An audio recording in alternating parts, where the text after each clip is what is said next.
দয়া, অভিজিৎ, অনেকদিন তো আমরা একসাথে থাকলাম, এইবার আমাদের বিদায়ের পালা। তোমরা তো জানোই রিসেন্টলি একটা অ্যাক্সিডেন্টে আমার মেরুদণ্ড ভেঙে গেছে। স্যার কি এর অ্যাক্সিডেন্ট করছেন? ডাব চুরি করবার যা ধরা খাইছেন, মাইনছে বাইরে মেরুদণ্ডের হাড় ভাঙিয়ে দিছে, শুনছি না আমরা। যাই হোক দয়া, এই ভাঙা মেরুদণ্ড নিয়ে তো আর সিআইডিতে কাজ করা সম্ভব না, তাই আমার বিদায় নিতে হইব। আর বিদায় বেলা একটা শায়রি হয়ে যাক, হোক আসো ইংলিশ কাম আর যাও ইংলিশ গো, আসো ইংলিশ কাম আর যাও ইংলিশ গো, চইলে যাইতাছি আমি, থাক তোরা নাটকির পু। এই এসিবি হালাই ভালো হইব না, যাওয়ার সময় গালি দিয়ে গেল। হ্যালো হ্যালো সিআইডি, তোমাদের জন্য একটা কেস আছে। এই কেস হয়েছে না করে দে। আমাকে এসপি স্যারের মেরুদণ্ড ভাঙিয়ে গেছে, তাই আপাতত আমরা কেস নেওয়া বাদ দিছি। স্যার সিআইডি নাকি কেস সলভ করা বন্ধ করে দিছে। এমনিতেই ওরা কেস পায় না, এইবার আবার দিতাছি তাও করব না। এই সিআইডির লেগে আমার ভিতরে একটা শায়রি আইতাছে, বড়ই গেছে ভূত সিআইডি নানি রে। কেমন যাবো না, আমার কাছে একটা সমাধান আছে। আমি লজ্জা ছাড়া গ্রহের প্রধানমন্ত্রীর সাথে যোগাযোগ করতেছি, যত তাড়াতাড়ি সম্ভব ওরা যাতে কাপল ব্লগার গুলারে ও গ্রহে ফিরে নিয়ে যায়। মুরব্বী, আমি আপনার সাথে স্পেশাল দুইজন অফিসার দিতাছি।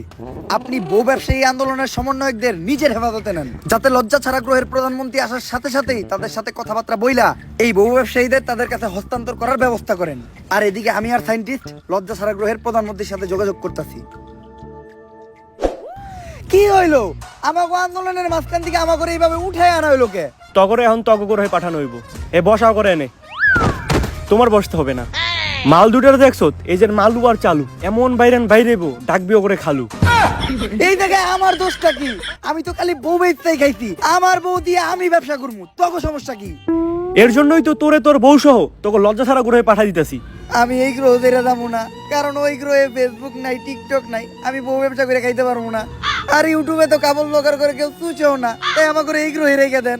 জান এভাবে কাজ হইব না, তুমি একটা ইমোশনাল র‍্যাপ কও। ঠিক আছে, আমরা কাপল ব্লগার, আমগো নাই কোনো লজ্জা শরম, বউ দেখাইয়া আমরা ডলার কামাই গরম গরম। পোলা পান ভিডিওতে কমেন্ট করে অনেক চরম চরম, দেয় খালি গালি লেহে ওরে হালা আর হালি, কি ভিডিও বানাস দেখলে মুখ দিয়ে বাইরে গেলি। ওই আমি কাপল ব্লগার, আমার নাই কোনো পাট বা ভাব। তোর র্যাপের মায়ের রে বাপ, ওই যে তোকে এলিয়েন আপ বাইরে পড়ছে।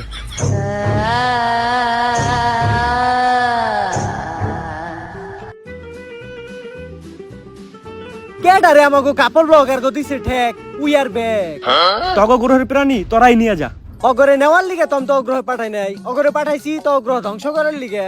তগ গ্রহের মানুষের মেলা লজ্জা শরম, আমি এইটাই চাইছিলাম তগ লজ্জা শরম জানে একবার দূর হয়ে জায়গা। আর এই কামটা শুধুমাত্র কাপল ব্লগার গো দ্বারাই সম্ভব, কারণ নীলজ্জের চরম সীমায় শুধুমাত্র কাপল ব্লগাররাই যাইতে পারে। তাই আমি আমার গ্রহ থেকে তো গ্রহে কয়েকটা নীলজ্জ প্রাণী পাঠিয়ে দিছি, যারা তো গ্রহে যায় কাপল ব্লগ করে খাইতেছে। আর আমি তো অগরে নিব না, কারণ আমি চাই অগরে দেখে তগ জাতি পুরো ধ্বংস হয়ে যায়।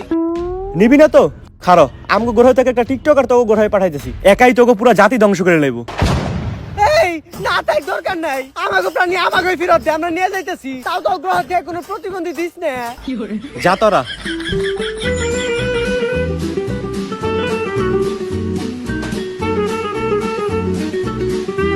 মনে রাখিস আমি অগরে নিয়ে যাইতেছি, কিন্তু কাপল ব্লগ একটা ভাইরাস, যে ভাইরাস তো গ্রহে পুরো ছড়িয়ে গেছে, যেটা কোনোদিন শেষ হইব না। অবশেষে আমরা 4 সদস্যের তদন্ত কমিটি বাংলাদেশ থেকে বউ ব্যবসায়ীদের তাড়াইতে সফল হয়েছি। আজ থেকে আমরা স্বাধীন, এখন থেকে আর এই দেশে কাপল ব্লগের নামে কেউ নষ্টামি করতে পারবে না। এই অসময়ে আবার কল দেয় কেরা?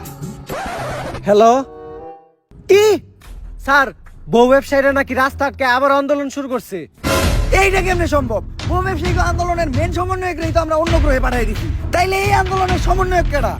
স্যার কি ব্যাপার দয়া, হঠাৎ তুমি এই জায়গায় তো কোনো দরজা টরজা ভাঙা লাগবো না। আরে স্যার, আমি আপনাকে কইছিলাম না আমাকে এসপি স্যারের মেরুদণ্ড ভাঙিয়ে গেছে। আর আপনি তো জানেনই, যার মেরুদণ্ড নাই সেই বউ বেচা খায়, তাই আমাকে এসপি স্যার বিয়া কইরা বউ ব্যবসায়ী আন্দোলনের নতুন সমন্বয়ক হইছে। এলিয়েন ঠিকই কইছিল, বউ ব্যবসা এমন একটা ভাইরাস যেটা কখনোই তাড়ানো সম্ভব না। তুমি কে আমি কে, দাবি আমাদের একটাই, দফা এক দাবি এক, যাদের মেরুদণ্ড নাই